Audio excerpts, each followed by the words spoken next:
तुम घाटे लंग बैठा पानी पिए सातों देवर खाए अंगना कटवार बैठे कुत्ता भी लैया जाके सजनीला सजनीला राम पायो कंवारी सयानी मारे सजनीला राम पायो कंवारी सयानी मारे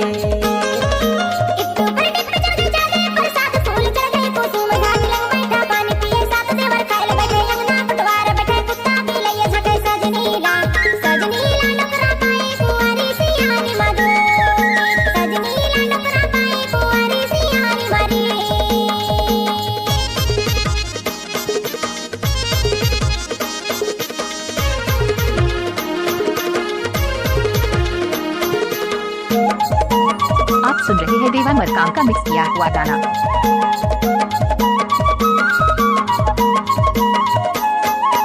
अलगी डंगरिया में करिया लहर मारे वो करिया लहर मारे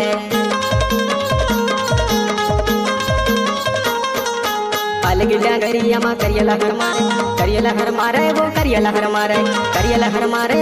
लहर मारे ए संगी साथी जानम जोड़ीदारा सजनीला सजनीला राम पायो कंवारी सयानी मारे सजनीला राम पायो कंवारी सयानी मारे।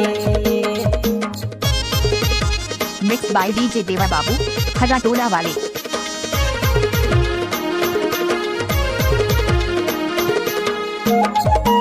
अगर किसी भी गाने को मिक्स करना है तो देवा मरकाम का बायां हाथ का खेल है।